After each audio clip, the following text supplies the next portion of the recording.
নমস্কাৰ বাতৰিলৈ স্বাগতম জনাইছো আপুনি চাই আছে ইভিনিং হেডলাইন্স আৰু এই মুহূৰ্তৰ খবৰটো হৈছে উচ্চতম ন্যায়ালয়ত ৰাহুল গান্ধীক ৰেহাই দিয়া হৈছে পুনৰ কম ৰাহুল গান্ধীৰ কাৰাদণ্ডত স্থগিতাদেশ দিলে সুপ্ৰিম কোৰ্টে 2 বছৰৰ কাৰাদণ্ড বিহা হৈছিল ৰাহুল গান্ধীক আৰু ৰাহুল গান্ধীৰ কাৰাদণ্ডত স্থগিতাদেশ সুপ্ৰিম কোৰ্টৰ উচ্চতম ন্যায়ালয়ে ৰেহাই দিছে ৰাহুল গান্ধীক মোদী উপাধিক লৈ ৰাহুল গান্ধীয়ে কৰিছিল বিতৰ্কিত মন্তব্য আৰু এতিয়া সংসদলৈ যাব পাৰিব ৰাহুল গান্ধী সাংসদ পদ ঘূৰাই দিয়াৰ সম্ভাৱনা আছে দিল্লীত মিঠাই আনন্দ উল্লাস কৰিছে কংগ্ৰেছ শিবিৰে কংগ্ৰেছ কৰ্মীৰে দেখা গৈছে দিল্লীত আনন্দ উল্লাস কংগ্ৰেছ কৰ্মী কংগ্ৰেছ শিবিৰৰ মিঠাই খুৱাইছে ইজনে আনজনক আৰু সেই ধৰণে ৰাহুল গান্ধীৰ এই কাৰাদণ্ডত স্থগিতাদেশ সুপ্ৰিম কোৰ্টে দিয়াৰ লগে লগে এই ধৰণে এটা আনন্দমুখৰ পৰিৱেশ দেখা গৈছে কংগ্ৰেছ কৰ্মীৰ মাজত ৰাহুল গান্ধীয়ে ঘূৰাই পাবলৈ সাংসদ পদ এই প্ৰসংগ এতিয়া চৰ্চিত হৈছে ಅದನ್ನು ಸಂಪೂರ್ಣವಾಗಿ ಅನುಷ್ಠಾನಕ್ಕೆ ತರದಿದ್ರೆ ಮಾತ್ರ ಆ ವ್ಯಕ್ತಿತ್ವಕ್ಕೆ ಬೆಲೆ ಇರುತ್ತೆ ಇಲ್ಲ ಅಂದ್ರೆ ಅದು ಬರೀ ಒಂದು ಒಣ ಭಾಷಣ ಹೋಗುತ್ತದೆ मोदी जी जहां भी जाते हैं बड़े बड़े वायदे करते हैं कहा था हर बैंक अकाउंट में 15 लाख रुपए डाल के दिखाऊंगा मेरे आपको क्या नाम है जो ऑर्डर कोर्ट ने पास किया कोर्ट ने बेसिकली क्या है कि जो रिप्रेजेंटेटिव पीपल एक्ट का जो धारा 8 का जो सबसेक्शन 3 है उसमें 2 साल का प्रोविजन है यदि 2 साल से 1 दिन की भी सजा कम हो जाती है तो ये जो सेक्शन 8(3) सब सेक्शन अप्लाई नहीं होता है और जब नहीं अप्लाई होता है ट्रायल कोर्ट ने जो 2 साल की सजा दी है उसको उन्होंने डील नहीं किया आखिर मैक्सिमम सजा 2 साल की क्यों दी है क्योंकि जो 499 है उसमें जो सजा का प्रोविजन है वो 2 साल फाइन या बोथ है और इसमें जो 2 साल की सजा दी है 2 साल की सजा में ट्रायल कोर्ट ने उसको जस्टिफाई नहीं किया है बेसिकली कि 2 साल की सजा आखिर क्यों दी गई है तो यदि ये सजा 1 दिन भी कम होती तो उनकी मेंबरशिप जो सदस्यता है लोकसभा की वो नहीं जाती दूसरी बात है कोर्ट ने ये कहा है जो सबसे महत्वपूर्ण है कि ये जो बात है ये खाली पेटिशनर्स के राइट का सवाल है जिस इलेक्टोरल ने उनको जिता के लोकसभा में भेजा उनके राइट्स का भी सवाल है इसलिए महत्वपूर्ण है उनकी कन्विक्शन को स्टे किया जाता है सर आगे क्या उम्मीद है आगे आपकी क्या कोर्स ऑफ एक्शन है इसके के बाद आगे आप कुछ करना चाहेंगे देखिए मेरा मानना यह है कि ये जो ऑर्डर आज का है पब्लिक डोमेन में आ जाएगा और पब्लिक डोमेन में आने के बाद ही जैसे स्पीकर महोदय ने उनकी सदस्यता समाप्त की थी स्पीकर महोदय इसको कॉग्निजेंस लेके सोमोटो भी उनकी सदस्यता बहाल करने में कोई आपत्ति इसमें नहीं है ऐसा मेरा मानना है खुशी की दिन है बड़े खुशी की दिन है यार सर आप लोकसभा स्पीकर से भी अब कहेंगे बिल्कुल मांगूंगा लोकसभा स्पीकर को आज ही मैं चिट्ठी लिखूंगा और सोमवार लोकसभा खुलते ही ये मांग करूंगा इसी वक्त मैं सदन में हूं मतलब सदन की परिसर में हूं अभी जाकर स्पीकर से नहीं तो कम से कम फोन पे उनसे इस मुद्दे पे हम बात करने के लिए तैयार है करने जा रहे हैं सर्वप्रथम ये कहना चाहते हैं कि हमारे सदन में हमारे संविधान में जहां भी जाइए अब इस सदन की हर परिसर में आपको ये देखने को मिलेगी सत्यमेव जयते राहुल गांधी जी के खिलाफ जो घिनौना साजिश किए रची गई थी आज साबित हुई है कि ये साजिश नाकाम हो चुके हैं আৰু এই বিষয়ে ইতিমধ্যে কংগ্ৰেছ সাজু হৈছে অৰ্থাৎ ৰাহুল গান্ধীৰ সাংসদ পদ যেহেতু খাৰিজ হৈছিল এই সাংসদ পদ যাতে ঘূৰাই দিব পাৰে বা যাতে ঘূৰাই দিয়া হয় বা ঘূৰাই লোৱা হয় তাৰ বাবে ইতিমধ্যে হেঁচা প্ৰয়োগ কৰিবলৈ কংগ্ৰেছ এক প্ৰকাৰ সাজু হৈছে নিউজ ৰুমলৈ গৈছো সংযুক্ত হৈছো আমাৰ senior associate editor Parthajyoti Bora হৈতে পাৰ্থ ডাঙৰ খবৰ এই মুহূৰ্তত আৰু কংগ্ৰেছৰ ইতিমধ্যে মিঠাই বিতৰণ হৈছে কংগ্ৰেছে ইজনে আনজনক মিঠাই খুৱাইছে আৰু এই মুহূৰ্তৰ ডাঙৰ খবৰটো হৈছে অধীৰ ৰঞ্জন চৌধুৰীয়ে তেওঁ কৈছে যে কংগ্ৰেছৰ নেতাগৰাকী ৰাহুল গান্ধীৰ সাংসদ পদ ঘূৰাই বিচাৰি এতিয়া কংগ্ৰেছ সুস্থাৰ হৈ পৰিব গীতাশ্ৰী এই যি ৰায় উচ্চতম ন্যায়ালয়ে ৰায় প্ৰদান কৰিলে এই ৰায়ে সুদূৰ প্ৰসাৰী প্ৰভাৱ পেলাব বুলি বিভিন্নজনে মন্তব্য কৰিছে কিন্তু প্ৰশ্নটো হয় যি গুজৰাট উচ্চ ন্যায়ালয়ে যি জিলা ন্যায়ালয়ে বাহাল ৰাখিছিল ৰাহুল গান্ধীৰ দোষী সাব্যস্ত হোৱাৰ নিৰ্দেশক উচ্চতম ন্যায়ালয়ে সেই নিৰ্দেশক খাৰিজ কিয় কৰিলে ডিছমিছ কিয় কৰিলে এই মুহূৰ্তত এইটোৱে ডাঙৰ প্ৰশ্ন আৰু তিনিজনীয়া বিচাৰপীঠ জাষ্টিছ বি আৰ গাবাইৰ নেতৃত্বত গঠন হোৱা তিনিজনীয়া যি বিচাৰপীঠ সেই বিচাৰপীঠে ৰাহুল গান্ধীৰ বিৰুদ্ধে যি নিৰ্দেশ আহিছিলে নিম্ন আদালতৰ পৰা ৰাহুল গান্ধীক দোষী সাব্যস্ত কৰা হৈছিল ভাৰতীয় দণ্ডবিধিৰ দফা 499 আৰু 500 ৰ অধীনত সেই দোষী সাব্যস্ত হোৱাৰ নিৰ্দেশক খাৰিজ কৰিছে ষ্টে নিদিলে কিয় নিদিলে সেইটোৱে ডাঙৰ প্ৰশ্ন আৰু উল্লেখ কৰিছে স্পষ্টকৈ জাষ্টিছ বি আৰ গাবায়ে যি অবজাৰভেশ্যন দিছিলে সেই অবজাৰভেশ্যন স্পষ্টকৈ কৈছে যেতিয়া 499 ৰ অধীনত কাৰোবাক দোষী সাব্যস্ত কৰা হয় 499 ৰ অধীনত মেক্সিমাম পানিছমেণ্ট 2 বছৰ আপ টু 2 ইয়াৰ্ছ আৰু যেতিয়াই মেক্সিমাম পানিছমেণ্ট দিয়া হয় তেতিয়া মেক্সিমাম পানিছমেণ্ট কিয় দিয়া হ'ল সেই কথা উল্লেখ কৰিব লাগিব কিন্তু ৰাহুল গান্ধীৰ বেলিকা কেৱল যিগৰাকী পেটিশ্যনাৰ পূৰ্ণেশ মোদীক তিৰস্কাৰ হোৱাৰ যি উপলব্ধি সেই উপলব্ধিৰ বাদে অন্য কোনো কাৰণ নাছিলে যেতিয়া এটা অফেন্স বেইলেবল হয় কম্পাউণ্ডেবল হয় কগনিজেবল হয় তেতিয়া মেক্সিমাম পানিছমেণ্ট যেতিয়া দিয়া হয় মেক্সিমাম পানিছমেণ্ট কিয় দিয়া হ'ল তাৰ উদ্দেশ্য তাৰ কাৰণ ব্যাখ্যা কৰিব লাগিব আৰু সেইকাৰণে যিহেতু গুজৰাট উচ্চ ন্যায়ালয়ে ব্যাখ্যা কৰা নাছিলে বা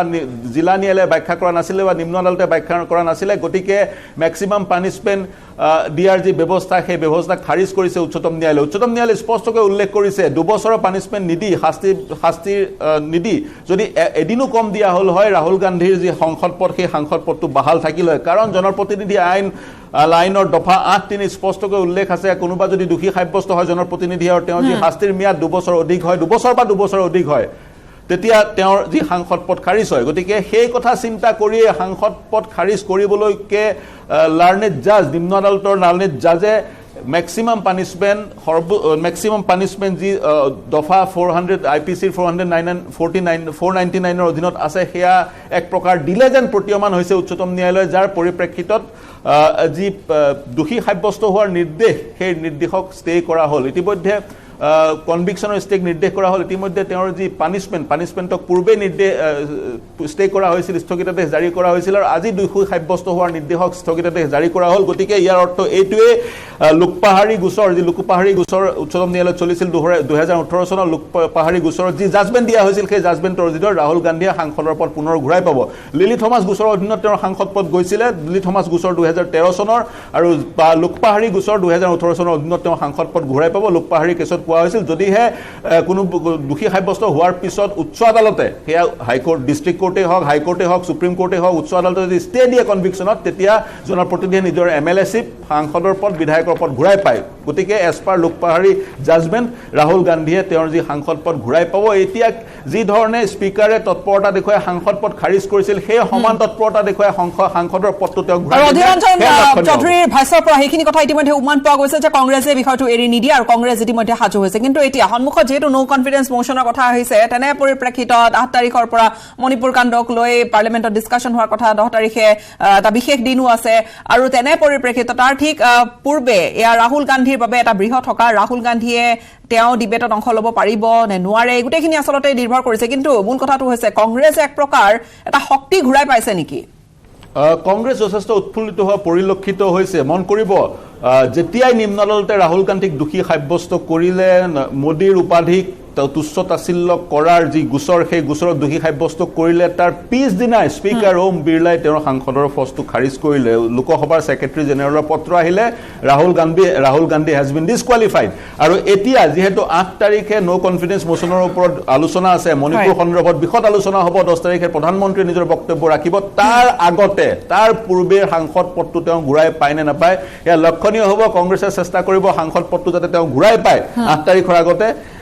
তাৰ চেষ্টা কংগ্ৰেছে স্বাভাৱিকতা অব্যাহত ৰাখিব আৰু যদিহে ঘূৰাই পায় তেতিয়া মন কৰিব তেওঁ এটা সুযোগ পাব ৰাহুল গান্ধীয়ে মণিপুৰ সন্দৰ্ভত নিজৰ বক্তব্য লোকসভাত ৰাখিবলৈ গতিকে আমি সেই বেলিকাও দেখিছিলো ৰাহুল গান্ধীয়ে কৈছিলে কিছু মন্তব্য কৰিছিলে আনকি গৈ প্ৰধানমন্ত্ৰীক সাৱটি ধৰা সেই এটা পাৰ্লিমেণ্টৰ এটা দৃশ্য দেখা গৈছিল আৰু তাৰ পিছত এইবাৰ ৰাহুল গান্ধীয়ে কথা ক'বলৈ পাৰিব নে নোৱাৰে বা নিজৰ ভাষ্য দাঙি ধৰিব পাৰিব নে নোৱাৰে সেয়া নিৰ্ভৰ কৰিব সাংসদ পদ কিমান সোনকালে ঘূৰাই পায় গীতাশ্ৰী আৰু এটা সৰু কথা কৈলো উচ্চতম ন্যায়ালয়ৰ ন্যায়াধীশ বি আৰ গাবায়ে লগতে এটা কথা উল্লেখ কৰিছে ৰাহুল গান্ধীয়ে যি মন্তব্য কৰিছিল সেয়া মন্তব্য গুড টেষ্টত নাছিলে সেয়া গ্ৰহণযোগ্য মন্তব্য নাছিলে আৰু তেওঁ সকীয়াই দিছে নেতাসকলে যাতে নিৰ্বাচনৰ চেলুলৈ নিৰ্বাচনৰ কথা কয় তেনেধৰণৰ মন্তব্য নাৰাখে নিৰ্বাচনৰ চেলুলৈ বা নিৰ্বাচনৰ কেন্দ্ৰিক এই ধৰণৰ কথা বতৰা প্ৰায় যথেষ্ট উগ্ৰ কথা বতৰা দেখা যায় আৰু সেয়া দেশৰ বিভিন্ন প্ৰান্তত তেনেকুৱা উদাহৰণ আছে বিভিন্ন ঠাইত এনেকুৱা মন্তব্য কৰা পৰিলক্ষিত আছে অৰ্থাৎ এই ৰাহুল গান্ধীৰ কেছটোৰ পৰা বা ৰাহুল গান্ধীৰ গোটেই সমগ্ৰ যি ধৰণৰ এটা আইনী এটা প্ৰক্ৰিয়া চলিল ইয়াৰ পৰা কিবা ৰাজনীতিকে শিকিবলগীয়া কথা আহি পৰিব নেকি যদিও বা আচলতে এই ইমিডিয়েট আলোচনাৰ বাবে এই কিছু বহল পৰিসৰত এই আলোচনাখিনি বহল পৰিসৰ মন কৰিব 60 দশকত উচ্চতম ন্যায়ালয়ে ৰাজনীতি নিৰ্বাচনৰ সময়ত ৰাজনৈতিক নেতাসমূহে যি বক্তব্য ৰাখে সেই বক্তব্যবোৰ কোৰ্ট অফ লত লৈ ননাৰ ক্ষেত্ৰত এক মন্তব্য প্ৰদান কৰিছিল এক অবজাৰভেশ্যন প্ৰদান কৰিছিল নিৰ্বাচনৰ সময়ত ৰাজনৈতিক নেতাসমূহে বিভিন্ন কথা কয় সেই কথাবোৰে স্বাভাৱিকতে সমাজত নেতিবাচক প্ৰভাৱ বিস্তাৰ কৰে কিন্তু সেই কথা বতৰাবোৰ ধৰি থাকিবলৈ বা সেই কথা বতৰাবোৰৰ ভিত্তিত লিটিগেশ্যন আৰম্ভ নকৰিবলৈ উচ্চতম ন্যায়ালয়ে 60 দশকতে কৈছিল আৰু এটা কথা কৈ থওঁ ৰাহুল গান্ধীক প্ৰতিনিধিত্ব কৰিছিল জ্যেষ্ঠ অধিবক্তা অভিষেক মনু সিংভিয়ে তেওঁ কংগ্ৰেছৰ জ্যেষ্ঠ নেতাও তেওঁ কৈছে যিগৰাকী এপ্লিকেণ্ট পূৰ্ণেশ মোদী এপ্লিকেণ্ট গৰাকীয়ে ৰাহুল গান্ধীয়ে যেতিয়া ভাষণ প্ৰদান কৰি আছিল সেই সময়ত সেই স্থানত উপস্থিত নাছিলে গতিকে তেওঁ প্ৰত্যক্ষভাৱে ভাষণটো শুনা নাছিল তেওঁ হোৱাটছএপত ভাষণটো শুনিছিল নতুবা পেপাৰত পঢ়িছিল গতিকে তেনে ক্ষেত্ৰত তেওঁ এগ্ৰিভড হোৱা বা তেওঁ তিৰস্কাৰ উপলব্ধি কৰা বা তেওঁ নিজে এডমনিশ্যনটো উপলব্ধি কৰাৰ অৱকাশ কম সেই কথা অভিষেক মনু সিংভিয়ে কোৰ্টত আজি উত্থাপন কৰিছিল আৰু সেই কথাটো গ্ৰহণ কৰিলে এক প্ৰকাৰ গ্ৰহণ কৰিলে উচ্চতম ন্যায়ালয়ৰ তিনিজনীয়া বিচাৰপীঠে তাৰ সমান্তৰালকৈ বাইখিনি কথা ক'লোৱে কাৰণ এটা দৰ্শাব লাগিছিল মেক্সিমাম পানিশমেণ্ট 2 ইয়াৰ্ছৰ যি মেক্সিমাম পানিশমেণ্ট 2 বছৰৰ পানিশমেণ্ট দিয়া হ'ল ৰাহুল গান্ধীক তাৰ কাৰণে এটা সলিড কাৰণ এটা স্পষ্ট কাৰণ নিম্ন আদালতে দিব লাগিছিল আৰু উচ্চতম ন্যায়ালয়ৰ তিনিজনীয়া বিচাৰপীঠে স্পষ্টকৈ কৈছে এই পইণ্টটো কাৰণ নিদিয়াৰ পইণ্টটো উচ্চ ন্যায়ালয়ে গ্ৰহণ নকৰিলে বা জিলা ন্যায়ালয়ে গ্ৰহণ নকৰিলে তেওঁলোকে বিস্তৰ এক জাজমেণ্ট দিলে 66 পৃষ্ঠাৰ জাজমেণ্ট দিলে কাগজ খৰচ কৰিলে কিন্তু এই পইণ্টটোত তেওঁলোকে আলোকপাত নকৰিলে বুলি স্পষ্টকৈ জাষ্টিছ বি আৰ গাৱাই নিজৰ অবজাৰভেশ্যন দিছে আৰু বাকী কেছটোৰ মেৰিটৰ ওপৰত কোনো ধৰণৰ বক্তব্য ৰখা নাই কাৰণ কেছটো পেণ্ডিং এতিয়া কেছটো বিবেচনাধীন হৈ আছে কাৰণ ৰাহুল গান্ধী নিৰ্দোষী বুলি উচ্চতম ন্যায়ালয়ে কোৱা নাই দোষী সাব্যস্ত হোৱাৰ যি নিৰ্দেশ নিম্ন আদালতৰ যি নিৰ্দেশক বাহাল ৰাখিছিল জিলা আদালত বা গুজৰাট উচ্চ ন্যায়ালয়ে সেই নিৰ্দেশক for the time being stay কৰিছে স্থগিতাদেশ জাৰি কৰিছে এতিয়া লগতে আৰু এটা কথা সুধিম ষ্টে কৰাৰ লগে লগে কংগ্ৰেছৰ হাতত বা এই সাংসদ পদ ঘূৰাই দিয়া একেবাৰে সোনকালে ঘূৰাই দিয়া এই বিষয়টোৰ লগত কি ধৰণে জড়িত কিয়নো ষ্টে কৰা হৈছে বৰ্তমান স্থগিতাদেশ দিয়া হৈছে হয় ষ্টে কৰা হৈছে মই সেইকাৰণে কৈছিলো লোকপাহাৰী গোচৰ 2018 লোকপাহাৰী কেছ 2018 এই গোচৰটো স্পষ্টকৈ কোৱা হৈছে যদিহে কনভিকশ্যন ষ্টে কৰা হয় কনভিকশ্যন যদি ষ্টে কৰা হয় তাৎক্ষণিকভাৱে জনপ্ৰতিনিধিসকলক তেওঁলোকৰ বিধায়কৰ পদ বা সাংসদৰ পদ ঘূৰাই দিব লাগে গতিকে লোকপাহাৰী গোচৰৰ অধীনত তাৎক্ষণিকভাৱে পদ ঘূৰাই পাব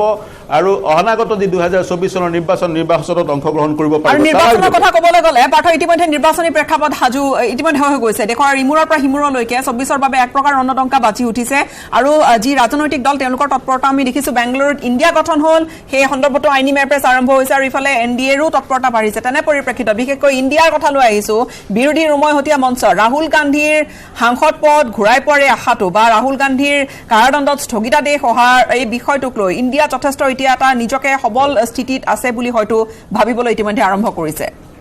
গীতাশ্ৰী ইয়াত দুটা কথা বিভিন্ন ৰাজনৈতিক বিশ্লেষকে ক'ব বিচাৰে যদিহে উচ্চতম ন্যায়ালয়ে ক্ষমা কৰিব কনভিকশ্যন নিদিলে হয় কনভিকশ্যনত ষ্টে নিদিলে হয় দোষী সাব্যস্ত হোৱা নিৰ্দেশক ষ্টে নকৰিলে হয় স্থগিতাদেশ জাৰি নকৰিলে হয় তেতিয়া বা ৰাহুল গান্ধীক দোষী যদি সাব্যস্ত কৰিলে হয় উচ্চতম ন্যায়ালয়ে ৰাহুল গান্ধী জেললৈ যাবলগীয়া হ'ল হয় আৰু ৰাহুল গান্ধী যদিহে জেললৈ গ'ল হয় ৰাহুল গান্ধীয়ে যথেষ্ট চিম্পেথি পালে হয় যি চিম্পেথিয়ে ইণ্ডিয়াৰ নিৰ্বাচনী বৈতৰণি পাৰ কৰা ইণ্ডিয়া অৰ্থাৎ মহাজোঁটটোৰ কথা কৈছো ইণ্ডিয়াই নিৰ্বাচনী বৈতৰণি পাৰ কৰাত কিছু সহায় হ'ল বুলি একাংশই ক'ব বিচাৰে আৰু আন একাংশই কয় যি দুখমুক্ত হ'ল ৰাহুল গান্ধীয়ে যিমানখিনি ৰাজনৈতিক মাইলেজ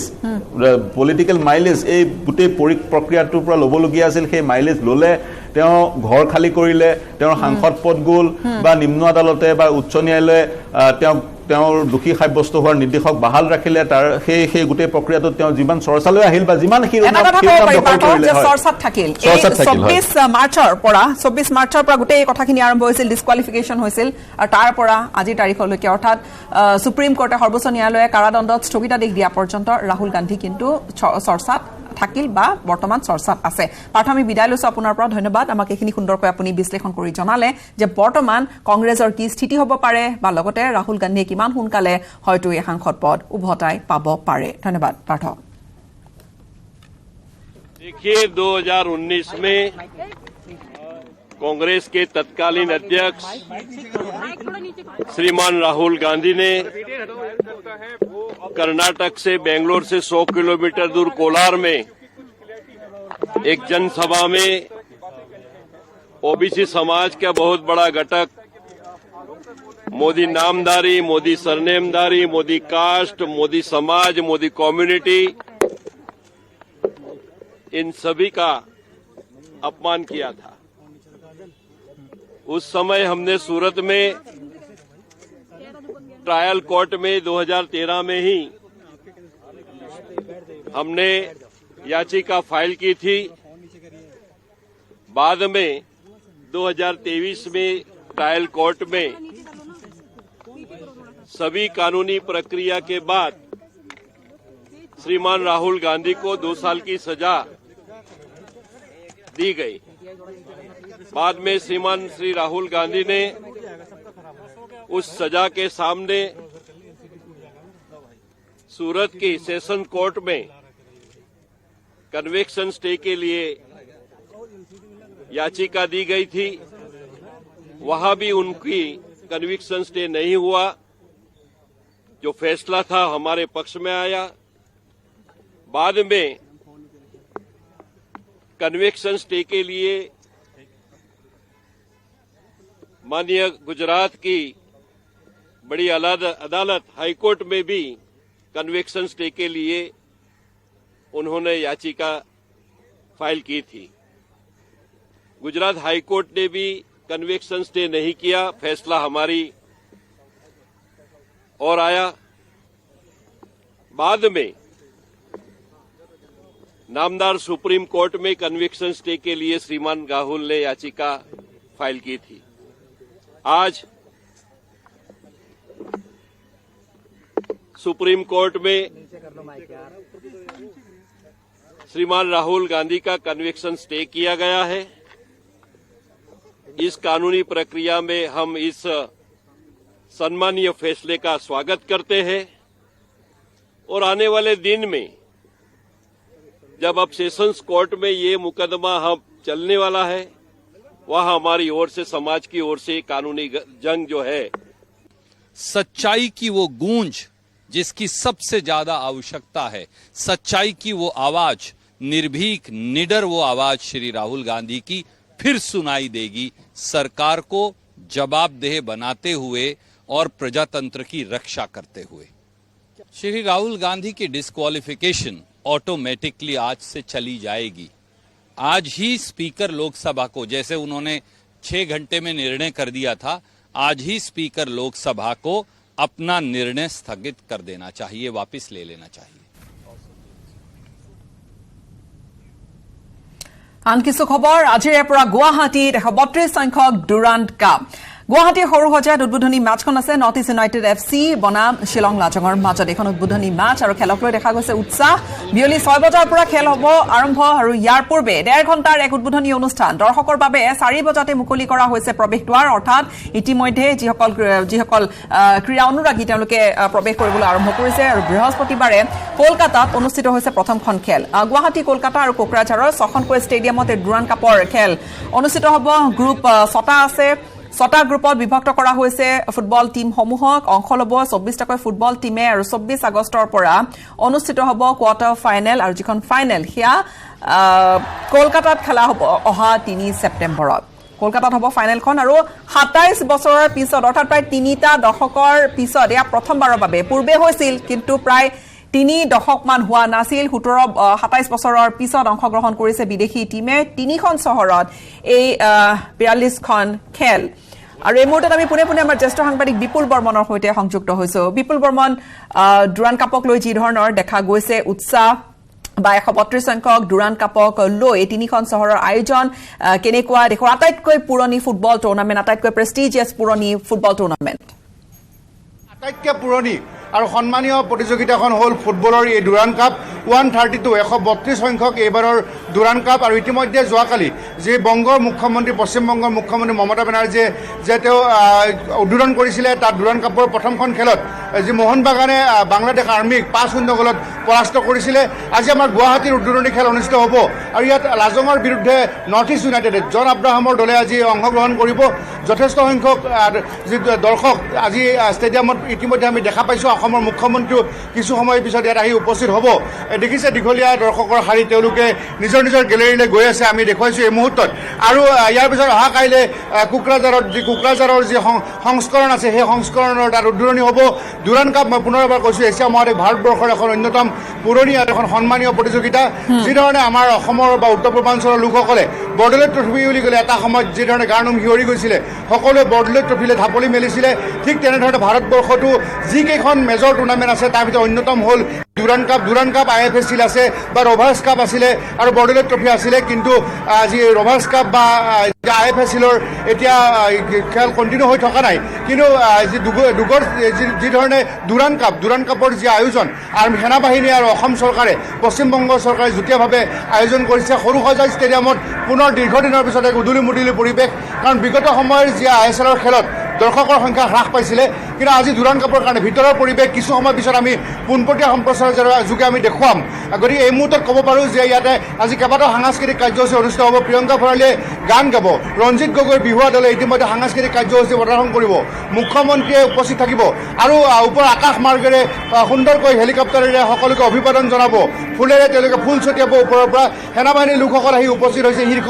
যিসকল তেখেতসকলৰ বিষয়া তেওঁলোকো আহি উপস্থিত হৈছে গতিকে এক কথাত ক'বলৈ গ'লে সৰুসজাইত এটা উদুলি মুদুলি পৰিৱেশ নৰ্থ ইষ্ট ইউনাইটেড বনাম লাজং FCৰ মাজত আজি যি ইয়াত 90 মিনিটৰ খেল অনুষ্ঠিত হ'ব লীগৰ খেল আৰু ইয়াত কেইবাটাও দলে অংশগ্ৰহণ কৰিছে 27 বছৰ পিছত বিদেশী দলৰ অংশগ্ৰহণ হৈছে আৰু এইখন টুৰ্ণামেণ্ট যিটো সেনাবাহিনীয়ে আয়োজন কৰে গীতাশ্ৰী গতিকে সেনাবাহিনীৰ যথেষ্ট লোক শীৰ্ষ বিষয়াসকল আহিছে অসম চৰকাৰৰ কেইবাজনো শীৰ্ষ বিষয়া আহিছে মুখ্যমন্ত্ৰী ডাঙৰীয়া 4:30 বজাৰ লগে লগে আহি পোৱাৰ কথা গতিকে আৰু 5 মিনিট অপেক্ষা কৰিব লাগিব মুখ্যমন্ত্ৰী ডাঙৰীয়া ভিতৰলৈ যাব তেখেতেও যি ধৰণে যি কাৰুকাৰ্য কৰিব সেনাবাহিনীৰ লোকসকলে আকাশ মাৰ্গে হেলিকপ্টাৰেৰে পুষ্প তেওঁলোকে ফুল দলিয়াব সেই দৃশ্য মুখ্যমন্ত্ৰীয়ে চাব তাৰপিছত সাংস্কৃতিক কাৰ্যসূচীত অংশগ্ৰহণ কৰি খেল চাব তাৰপিছত মুখ্যমন্ত্ৰী ডাঙৰীয়া উভতি যাব গতিকে অহা কাইলৈ যি ধৰণে বড়োলেণ্ডৰ দলে প্ৰথমবাৰৰ কাৰণে যি দুৰাণ কাপত অংশগ্ৰহণ কৰিব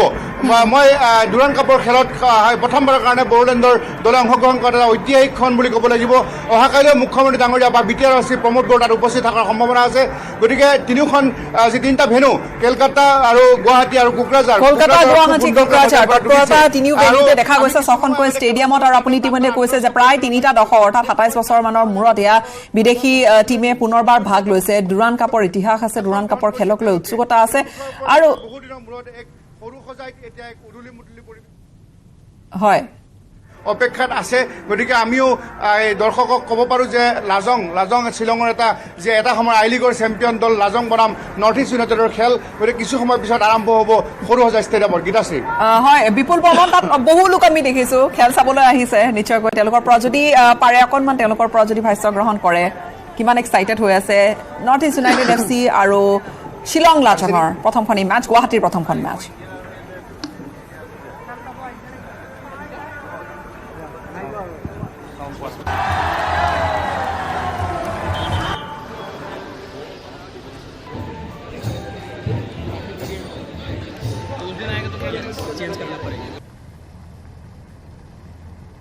আমাৰ সৈতে পোনপটীয়া সম্প্ৰচাৰত আমাৰ জ্যেষ্ঠ সাংবাদিক আছে বিপুল বৰ্মন আমি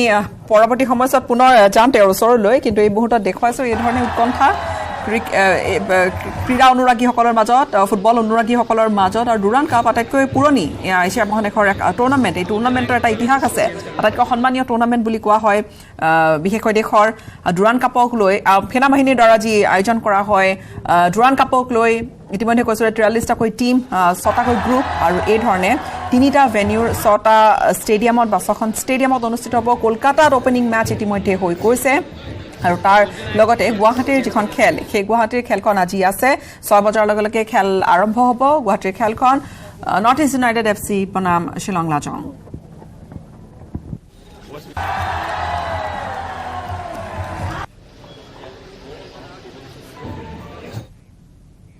খবৰধাৰা আমি অব্যাহত ৰাখিম সময়খিনিত এটা চমু বাণিজ্যিক বিৰতিৰ সাধাৰণ স্টিল